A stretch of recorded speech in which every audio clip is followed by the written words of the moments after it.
Hello Ram sir. Hi Nagaraju. Visualization 2.0 happy money. జనరల్గా అంటే మనం మామూలుగా ఏదైనా బిజినెస్ చేసేటప్పుడు కొన్ని క్యారెక్టరిస్టిక్స్ మెయింటైన్ చేయాల్సినటువంటి అవసరం ఉంది. అంటే ఆ బిజినెస్ని గ్రో చేయాలి అని అంటే సైకలాజికల్గా ఫస్ట్ మనం డెవలప్ చేసుకుంటే ఆటోమేటిక్గా ఆ బిజినెస్ సైకాలజీ పెరుగుతూ ఉంటుంది మనకి.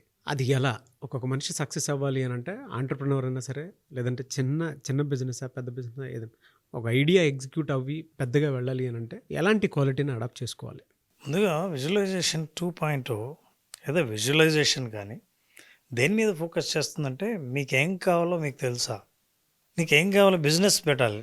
ఏం బిజినెస్ పెట్టాలి? ఎందుకు పెట్టాలనుకుంటున్నావు? నేను ఎంటర్ప్రెన్యూర్గా ఎదగాలి అని అనుకున్నాను.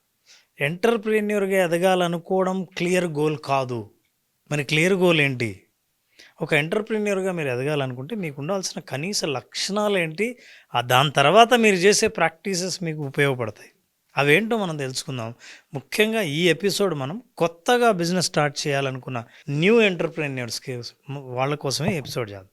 వాళ్ళ గురించే మాట్లాడదాం. అయితే ఎవరైతే కొత్తగా ఎంటర్ప్రెన్యూర్గా అవ్వాలనుకుంటున్నారో, జీవితంలో ప్రూవ్ చేసుకోవాలనుకుంటున్నారో, ఈ గోల్ని సాధించాలని అనుకుంటున్నారో, వాళ్ళకు ఉండవలసిన లక్షణాలు క్లారిటీ ఏంటో తెలుసుకొని ఆ క్లారిటీని, ఆ లక్షణాలని విజువలైజేషన్లో ఉపయోగపెడితే ముందుకు ఎలా వెళ్తారు. అలా ఉపయోగపెట్టడం ద్వారా they can think double. Think double అంటే ఉన్నది కాకుండా ఉన్నదానికంటే ఎక్కువగా ఆశించి సాధించే అర్హత వాళ్ళు పొందుతారు. అట్లా పొందాలంటే నాకు తెలిసి విమెన్ ఎంటర్ప్రెన్యూర్స్ కానీ మెన్ ఎంటర్ప్రెన్యూర్స్ కానీ ఉండాల్సిన first quality what I say ఇది సెల్ఫ్ డిసిప్లిన్. చాలామందికి డిసిప్లిన్ అంటే మిలిటరీ గుర్తొస్తుంది, డిసిప్లిన్ అంటే స్ట్రిక్ట్ రూల్స్ గుర్తొస్తాయి, డిసిప్లిన్ అంటే ఇబ్బంది గుర్తొస్తుంది. కానీ సెల్ఫ్ డిసిప్లిన్ ఏంటంటే నువ్వు సాధించాలనుకున్న గోల్కి కావలసిన లక్షణాలు, ప్రవర్తన, ఆలోచనలు ఇవి ఎలా ఉండాలి అని.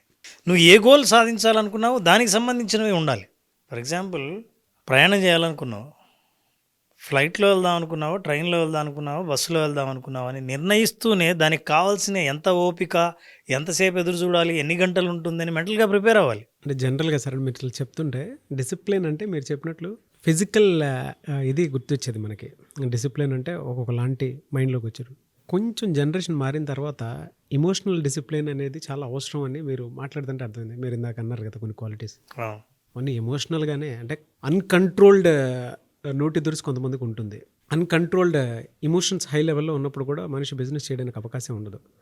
మీరు చెప్పిన ఇందాక క్వాలిటీస్లో నాకు అది వెంటనే ట్రిగర్ అయింది. ఓహో, అంటే ఒక తరం మారిన తర్వాత అంటే ఇప్పుడున్న దాంట్లో అయితే పర్టికులర్గా సెల్ఫ్ డిసిప్లిన్ అంటే ఎమోషనల్గా ఎంత బ్యాలెన్స్డ్గా ఉన్నామో చాలా ఇంపార్టెంట్. అది ఒక్కసారి మనం బిహేవియర్స్ గురించి మాట్లాడడం, వినడం, అవతల వాళ్ళు వాడే భాషను జాగ్రత్తగా చూసుకోవడం, ఇలాంటివన్నీ చాలా ఇంపార్టెంట్ బిజినెస్లో, ఎస్పెషల్లీ బిజినెస్లో. సో డిసిప్లిన్ అంటే అదే. ఏదైతే మానేయాలనుకుంటున్నారో, ఏదైతే కన్సిస్టెన్సీ మెయింటైన్ చేద్దాం అనుకుంటున్నారో అది మెయింటైన్ చేయగలగాలి. అయితే ఇవన్నీ చేయడానికి ముందు ఓకే, నేను బిజినెస్ ఎంటర్ప్రీనియర్గా ప్రూవ్ చేసుకోవాలనుకున్నాను, సెల్ఫ్ డిసిప్లిన్ డెవలప్ చేయాలనుకుంటున్నాను. అయితే నెక్స్ట్ ఏం చేయాలంటే ముఖ్యంగా ఒక ప్రశ్న మీరు వేసుకోవాలి. ఈ ప్రశ్నే చాలా సమాధానాలని మీకు ఇస్తుంది. ఏంటి ఆ ప్రశ్న అంటే ఇది: మీరు ఏం సాధించాలనుకున్నారు? సాధించాలని అనుకున్న దాన్ని ఒక జనరల్ స్టేట్మెంట్ ఉంటుంది. జనరల్గా నేను ఎలాగైనా ప్రూవ్ చేసుకోవాలి, నేను కూడా ఒక లక్ష్యం పెట్టుకున్నాను, అందరిలాగే బాగా చదువుకున్నాను కానీ నేను ఏం చేయలేకపోయాను, ఏదో ఒకటి చేయాలి, ఇట్లాంటివి ఉంటాయి చూసారా. అలాంటి వాళ్ళు ఏం సాధించాలనుకుంటున్నారో ముందు అనుకుంటే పలానా సాధించాలని అనుకుంటున్నాను, క్లారిటీ. ఈ క్లారిటీని ఇంకో ప్రశ్నతో మీరు సాధించాలి. ఏంటి? మీరు స్పష్టంగా ఉన్నారా? ఏంటి స్పష్టంగా? ఏమండి, నాకు ఆయుర్వేదిక్ ప్రోడక్ట్స్ ఏవైనా సరే సెల్ చేద్దామని ఉంది అని. ఏంటి ఆయుర్వేదిక్? ఏ ఏరియాలో వర్క్ చేస్తాం అనుకుంటున్నారు? విమెన్ ప్రాబ్లమ్సా, అయితే కార్డియాలజీ ఏరియాలోనా, ఓవరాల్ వెల్బీయింగా, బ్యూటీ ప్రొడక్ట్సా, ఓన్లీ హెయిర్కా? ఈ స్పష్టత ఉందా మీకు? ఆ క్లారిటీ మీకు రాకపోతే, నేనేదో బిజినెస్ చేయాలంటే బిజినెస్ అనేది సముద్రం. మీరు ఆ క్లారిటీ తెచ్చుకుంటే వెంటనే మీరు ఆలోచించవలసింది ఏంటంటే, నేను సలహా ఇచ్చేది ఈ క్లారిటీగా ఆలోచించే ముందు ఏ లక్షణాలు ఉండకూడదో చెప్తాను. బిజినెస్ గురించి ఆలోచించే ముందు ఇప్పుడు నాకు క్లారిటీ ఉందని నేను ఆలోచిస్తున్నాను అని. అయితే 3 మాత్రం అవాయిడ్ చేయగలిగితే మీకు అద్భుతమైన ఆలోచనలు వస్తాయి. నెంబర్ 1, మీరు బిజినెస్ పెట్టాలని అనుకుంటే ఎప్పుడే కానీ కంపారిజన్తో బిజినెస్ పెట్టకండి. ఆవిడ చేస్తోంది ఎంత బిజీగా ఉంది తెలుసా, ఈ బిజినెస్కి మంచి డిమాండ్ ఉంది, నేను చూశాను ఈయనకి తీరికే లేదు, ఆ బిజినెస్కు ఉన్న డిమాండ్కి ఎవరు కాంపిటీషనే లేరు అని నువ్వు ఈ కంపారిజన్తో నువ్వు పెట్టాలని అనుకున్నావు అనుకో, మీకు తెలియదు ఒక బిజినెస్ బిల్డ్ అవ్వడానికి దాని వెనకాల కనపడని కారణాలు లక్ష ఉంటాయి. నువ్వు కంటితో కనిపించి చూడగానే దాన్ని మనం పెట్టాలని అనుకోవడం చాలా పొరపాటు. మిమ్మల్ని ఇంకొకరితో పోల్చుకొని వ్యాపారం పెట్టాలనుకునే ఆలోచన మానేయండి. That is number 1. Number 2, don't try to prove someone. మీ ఇంట్లో ఎలాగైనా సరే మీ విలువ ఏంటో తెలియాలి, నేనేంటో తెలియాలి. మిమ్మల్ని మీ ప్రూవ్ చేసుకోవడానికి చేసే ప్రయత్నంలో మీ ఈగో చాలా హై లెవెల్లో ఉంటుంది, మీ ఎమోషనల్ ఇంటెలిజెన్స్ చాలా పూర్గా ఉంటుంది, మీరు తీసుకునే నిర్ణయాలన్నీ బలహీనంగా ఉంటాయి. ఇవన్నీ ఇంకొకరికి మీరెవరో ప్రూవ్ చేసుకోవడానికి, మా ఇంట్లో మా ఆయనకు తెలియాలి, మా ఆవిడకి తెలియాలి, మా బంధువులకు తెలియాలి, వీళ్ళందరూ ఫ్యామిలీ ఫంక్షన్కి వచ్చినప్పుడు ఎవరు మర్యాద ఇవ్వట్లేదు, మర్యాద రావాలంటే మనం బిజినెస్ పెట్టాలి, మనం ప్రూవ్ చేసుకోవాలని అనుకోవడం. మిమ్మల్ని మీరు ప్రూవ్ చేసుకోండి అంతే.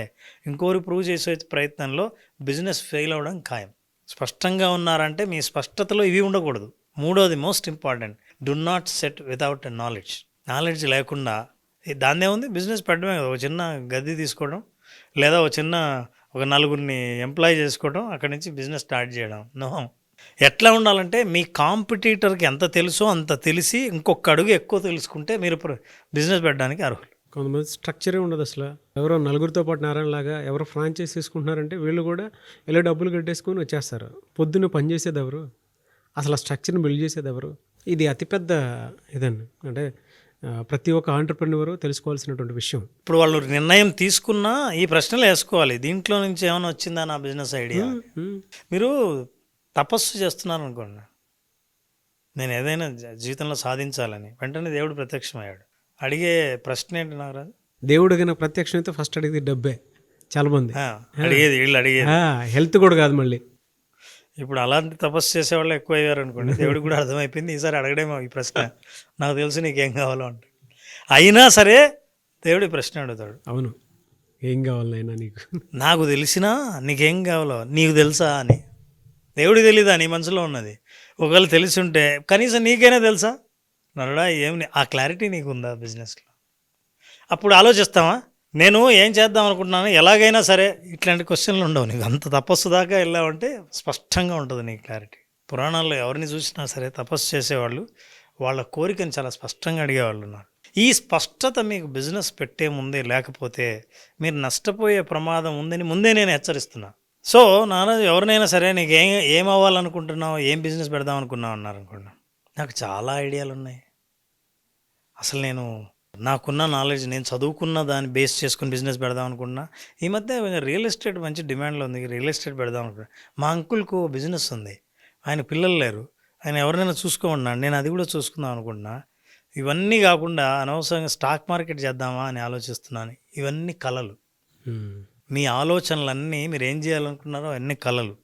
ఏది చేద్దాం అనుకుంటున్నారో నిర్ణయం తీసుకొని ఎప్పటికి ముగిద్దామని అనుకుంటున్నారో మీకు కనుక క్లారిటీ ఉంటే దాన్ని లక్ష్యం అంటారు. కళకి లక్ష్యానికి ఉన్న తేడా అది. ఈ లక్ష్యం కూడా లక్ష్యంతో ఆగిపోకూడదు. ఈ లక్ష్యాన్ని చేరుకోవడానికి ఒక్కొక్క స్టెప్పు వేసుకుంటూ పోవడానికి ఒక్కొక్క స్టెప్పుని మీరు రాస్తే దాన్ని ప్లాన్ అంటారు. మీరు ప్లాన్ లేని కళ ఉపయోగం లేదు, ప్లాన్ లేని లక్ష్యం ఉపయోగం లేదు.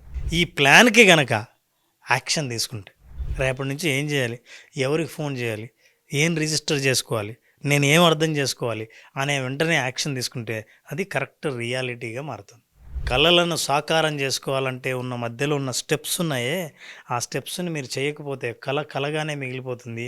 ఎవరినో ఫంక్షన్లోనో పార్టీలోనో కలిసిన ప్రతిసారి నేను ఎంటర్‌ప్రెన్యూర్ అవుదాం అనుకున్నా, ఈ బిజినెస్ పెడదాం అనుకున్నా, నేను అనుకుంటుండగానే వేరే వాళ్ళు అదే పెట్టారు, అదేంటో నేను ఎప్పుడు అనుకున్నా ఎవరో ఒకరు ఆల్రెడీ స్టార్ట్ చేస్తారు, నా ఐడియాలు కాపీ కొడుతున్నారు, ఇవన్నీ చెప్పుకొని మీరు తృప్తి పడుతూ ఉండాలి.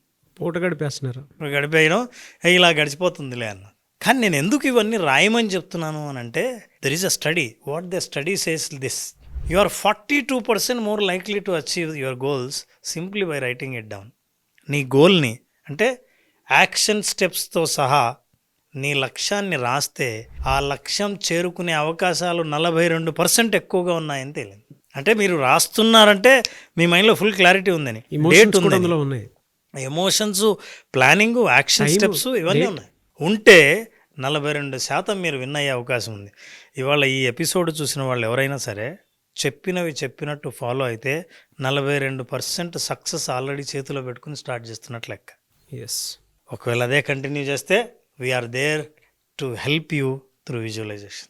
బా, మీరు ఇవన్నీ చేయగలిగితే విజువలైజేషన్ 2.0 హ్యాపీ మనీ, హ్యాపీనెస్ని, లక్ష్యం చేరుకునే విధానాన్ని మీకు తెలియజెప్పి మీ ఫ్యూచర్ని మీకు ముందే చూపించగలుగుతుంది. నాకు బాగా నచ్చింది. అంటే జనరల్గా మాటలు చెప్పి పూటలు గడిపేస్తూ ఉంటారు చాలామంది. ఒక ఐడియా అనుకుంటారు, అది ఎగ్జిక్యూషన్లో ఉండదు, దాని తర్వాత దాని స్ట్రక్చర్ తెలీదు, లేదంటే వేరే ఫ్రాంచైజీని వెంటనే బయట అమ్ముతున్నారు కదా అని చెప్పేసి కొనుక్కుని బ్రాండ్ నేమ్ ఈజీగా వచ్చేస్తుంది కదా అని చెప్పేసి అవును. "ఆ, ఏదో పెట్టాము, మనకు మంచి బిజినెస్ సెట్ ఉంది, బాగానే చేసుకుంటున్నాం" అన్నమాట. బట్ వెనక గొయ్యి చూస్తే మాత్రం కనిపిస్తూ ఉంటుంది ఓ రేంజ్లో. ఎచ్చులకు పోయి కొంతమంది చేసేటువంటి తప్పులు ఏవైతే ఉంటాయో అవి జరగకుండా ముందే జాగ్రత్త పడాలి అని అంటే ఈ వీడియో బాగా ఉపయోగపడుతుంది. చాలా ఉపయోగపడుతుంది. అండ్ ప్యూర్ సైకాలజీ కూడా మీరు మాట్లాడారు. పూట గడపటం మీకు అలవాటు అయిపోతే ఏ రోజుకి అది అది అంటే మీ కళ మీ కళ్ళనే ఉండిపోతుంది తప్ప చెప్పుకుంటూ తృప్తి పడుతుంటారు. ఇంకంతే. ఇంట్రాస్పెక్షన్ లేకుండా మీరు ఏ బిజినెస్ స్టార్ట్ చేసినా సరే అవతల వాళ్ళకి చూపించడానికే స్టార్ట్ చేస్తున్నారు తప్ప మిమ్మల్ని మీరు నిరూపించుకోవడానికి కాదని మాత్రం తెలుసుకోండి. థ్యాంక్ యూ అన్న. Thank you so much Ram garu. Thank you Naraj. Thank you so much. Visualization 2.0 happy money class మళ్ళీ ఎప్పుడు ఉండే అవకాశం ఉంటుంది? Naraj August 9th happy money program start చేస్తున్నాం, విజువలైజేషన్ 2.0. ఓకే. విజువలైజేషన్ 2.0 అంటే విజువలైజేషన్ అంటే తెలిసిన వాళ్ళని నెక్స్ట్ లెవెల్కి తీసుకెళ్లే ప్రోగ్రామ్. జీవితంలో మనీ, హ్యాపీనెస్ ఇవి రెండు కలిసి ప్రయాణించే మార్గాన్ని చూపించేది విజువలైజేషన్ 2.0. ఈ హ్యాపీ మనీ అటెండ్ అయిన వాళ్ళందరూ వాళ్ళ హ్యాపీనెస్ గురించి ఎప్పుడు ఫోకస్ చేయని వాళ్ళని ఎలా పొందారో ఆ అనుభవం కావాలనుకుంటే happy money visualization 2.0 August 9th start అవుతుంది. నా బర్త్డేకి ముందు రోజు నేను కూడా క్లాస్ అటెండ్ అవుతాను సార్. Good start. నిజంగా నేను కూడా కొత్త రెజల్యూషన్స్ తీసుకోవాల్సినటువంటి అవసరం, బాధ్యత ఉంది. నాకు కూడా అటెండ్ టైం వచ్చింది, రిపేర్ చేసుకునేటువంటి అవకాశం. సో డెఫినెట్గా నేను ఈ సిరీస్ మొత్తంలో నేను కూడా ఉంటాను. సో మీరు కూడా మాతో పాటు ట్రావెల్ అవ్వాలి అనుకునేటువంటి వాళ్ళు ఈ సిరీస్లో జాయిన్ అవ్వాలి అనుకుంటే స్క్రీన్ మీద మీ కాంటాక్ట్ నెంబర్ కనిపిస్తుంది. దాన్ని మీరు కాల్ ఆర్ మెసేజ్ వాట్సాప్ చేసి August 9th క్లాస్కి ఎన్రోల్ చేసుకోండి. ఒకవేళ మీ కాంటాక్ట్ నెంబర్ కనెక్ట్ అవ్వట్లేదు అంటే మిస్టర్ నాగ్ అఫీషియల్ 1 అన్న ఇన్స్టాగ్రామ్ ఐడి ఉంది, దానికి మీరు పర్సనల్ మెసేజ్ పెడితే నేను రామ్ గారు డైరెక్ట్గా నేను రామ్ గారి టీమ్కి ఫార్వర్డ్ చేస్తాను. ఆ విధంగానే సార్ మీరు అప్రోచ్ అవ్వచ్చు. ఈ వీడియో లైక్ చేయండి, షేర్ మాత్రం తప్పకుండా చేయండి. ఇలాంటి మరిన్ని వీడియోస్ కోసం మా ఛానల్ ఫాలో అవ్వండి. Thank you so much Ram sir. Thank you so much. Thank you.